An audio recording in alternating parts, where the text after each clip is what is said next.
Hello, my name is Joanne Rowe, and I am going to share with you some information on how to use technology to assist the elderly is one of the topics that I have worked on.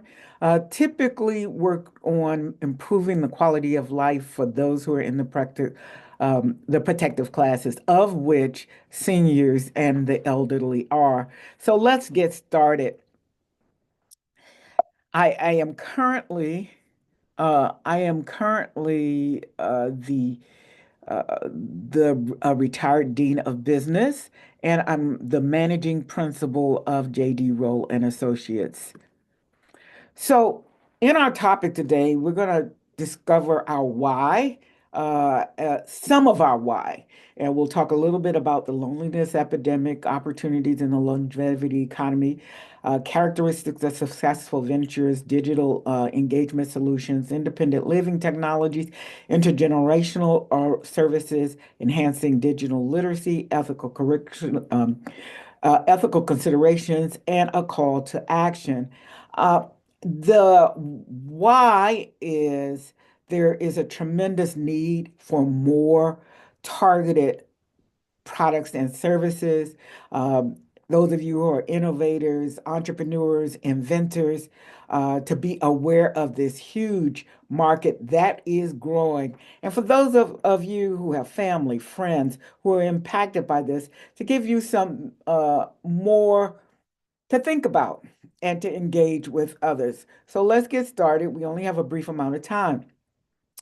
Loneliness epidemic. While loneliness isn't just for the seniors, because of the life process, there is a higher penetration of loneliness among them for several different reasons. Many of the family members are gone, many of the support systems are gone, and many of their friends are gone. So and this isn't only just a US or a one country dilemma. This is a global challenge. And I asked one of my friends and colleagues from Chile about the adoption of technology by seniors, as that has been an issue that has come up several times in my blogs and my posts that seniors may not want to adapt to the technology. And my colleague responded like this: in Chile and other cultures with a strong emphasis on family and community, the adoption of AI-driven technologies by seniors is influenced by trust, perceived usefulness, and family support, and in that order.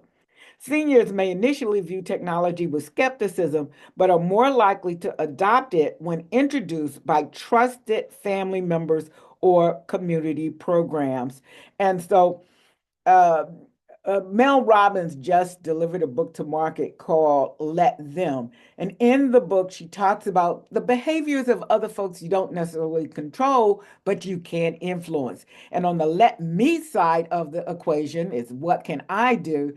That is where she shares that we should target our focus and our interest and our ability to support others in that way, not trying to make them but trying to share with them. And I also in the blog, people were saying different things about technology, but really seniors, as do many other folks, don't care about the technology. They care about functionality and what it is they're interested in doing. They're interested in recreating or creating a community that they have lost or don't have. Is interested in telling their story. So we don't lead with the technology, we lead with what they want to do. Now, this technology is AI, it's text to video, and it is a very good example of something that a senior person could do with some guidance and with some help from family, friends, or caregivers. The story is all in text. It is created a video to tell the story. Hey there, Day Shito. Today I'm diving into a pressing issue that's affecting millions of our seniors, the loneliness epidemic. This isn't just about feeling a bit down. Social isolation has serious health implications. Think about this: loneliness can be as harmful as smoking 15 cigarettes a day. It leads to higher risks of heart disease, anxiety, depression, and even cognitive decline. Now, why are our older adults so vulnerable? Many factors play a role: living alone, loss of loved ones, chronic illnesses, and limited access to transportation. The pandemic has only made things worse, forcing more seniors to retreat into their homes. But here's a silver lining: not all is lost. We have a massive opportunity in what's called the longevity economy, a market rich with potential for innovative solutions that cater to the needs of our aging population. Imagine apps that connect seniors with their communities or platforms that facilitate social engagement across distances. There's a whole world of entrepreneurial possibilities waiting to be tapped into. Interventions to combat loneliness are already making a difference, from increased social support and community programs to the use of technology and intergenerational activities. We're seeing promising results. Creating age-friendly communities and accessible resources is key. Here's the big takeaway: addressing this challenge requires a holistic approach involving individuals, communities, and healthcare systems. And for entrepreneurs out there, this is your call to action. Step up, innovate, and help unlock the potential of the longevity economy. So let's make a difference together. Let's turn this challenge into an opportunity to create a better, more connected world for our seniors. Thanks for watching, and let's keep pushing the boundaries of innovation. So here we talk about the what and not so much the how, and that is how we approach it with our seniors. And many haven't understood the importance and the reason to tap into this market. It is not just about now, but the market is growing. The forecast is that by 2050, this will be a $27 trillion market globally. So we'll have a lot of rewards for those who have really stepped in and invented, innovated, or developed more that focuses on the seniors and their needs. And let's talk a little bit about that. You know, a lot of times some of the platforms are built so general that one size fits all. That is not what is needed for the seniors. It needs to be hyper focused on their needs, their technology literacy, their accessibility, and the usability for that particular market. Now, there have been several questions about AI taking over all of human business, and I will give you an example from a intelligence general, and what he said was, our number one asset will continue to be our human operatives. However, if we put advanced technology like AI and other emerging technologies around them, it will make them more productive and optimize the investment between human and machine. So it's not that we're trying to get the technology to take over, we're trying to get the technology to improve solutions for problems that currently still exist. And now, why should they be sustainable business models? We don't want to have to create over and over again as we go from one generation to the next some of these solutions. So the solution should be sustainable, aligning profit with social impact to ensure long-term viability and benefits for the growing aging populations. Now, there are many solutions that already exist now. There are AI companions, personalized content delivery, interactive learning experience. But what we're talking about here now is expanding the market, making some of those technologies more accessible, driving the price point down so that more seniors and others will have access to the technology. One of the things my Chile colleague said was that as he has been exposed to AI and some of the tools that are accessible, many of his colleagues who've retired have not, because they view it as being too expensive. And he gave ChatGPT 4.0 as an example. Many seniors would love to still live in their homes after living a lifetime there, but the truth is they need additional support in order to make that happen. On the market now are smart home technologies, telehealth solutions, and wearable devices. The challenge is to make them more accessible, to have the price points drop down so that more of the seniors and others will have access to them. Uh, One of the things I like to talk about is the workforce as it's beginning, as it matures, and as it matriculates out. The baby boomers are matriculating out of the workforce. However, they have a tremendous amount of knowledge of the technologies that they have seen in their lifetime. Many of them saw the televisions and the radios and all those other communications come into being, and they saw the computer as it is now.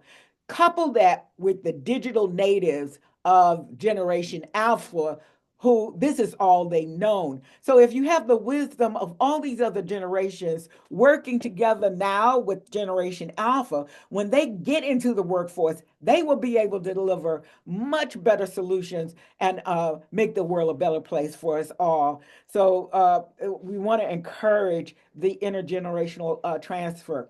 How do you access the seniors? Well, the research shows that you access them best through visual learning, videos, visual and audio, video tutorials, interactive guides, engagements, real life case study engagements. So the message here is you don't just write a book and give it to them. You don't just write a guide and give it to them. They need the back and forth. They need to see, they need to hear, they need to feel. And that's not unlike many of our students, as we find many of them don't want to sit and read a textbook anymore. They want to the active learning, to feel like they are part of the learning. So here are some ethical considerations. And I'll give you a personal example. Uh, the seniors are very vulnerable. Many of those solutions require a tremendous amount of personal data to make come to life. That data needs to be secured and protected. My personal example is my father was way ahead of the game 10, 15 years ago. He was on a system, even as a senior, and he had all kinds of interests. But what happened to him was someone got access to his data, cleared his bank account out, and he was mortified and more cautious of dealing with the technology. So the protection of the seniors in terms of the security of the data is important. Also, AI bias. Many seniors, most seniors are not developing the software that's driving the AI. So we have to be very intentional about addressing the needs by including them in the process, understanding the needs, accessing them as a part of the process. I don't mean that they have to work there, but certainly if you're developing something for them, you need to know more about what they see, what they feel, and how the solution is going to impact them. Accessibility and inclusivity. In much of the world, they don't have access to AI primarily because of the cost is prohibitive in many cultures. So as we develop the AI and emerging technologies more, hopefully the price points will come down. Here I want to focus on cross-sector collaboration because this is key. Successful innovation requires partnerships across technology, healthcare, education, and community organizations. We cannot do it alone. The healthcare industry cannot do it alone. It will require all of us to collaborate and to enhance the development of ethical and effective solutions. So I'm coming to the end of this presentation, and I always like to close with a call for action. Many times we look around at others and say, well, what can you do? I'm asking each of you, all of us have seniors who are our friends, who are our family, We don't want to leave them behind, as the technology has tremendous potential for all of them. And as we go on further and further, it will be more accessible and more affordable. We invite you to develop innovative solutions that foster intergenerational connections and empower seniors. Your engagement is crucial in creating meaningful change. As we saw before, seniors trust people they know. They engage with people they know, and their lives can be changed with by talking and working with people they know. So let's collaborate to design ventures that enrich lives and strengthen community ties. And I recently published a book called Tech Enabled Futures, Elevating Education in Underserved Areas. It talks about access, educate, engage, empower.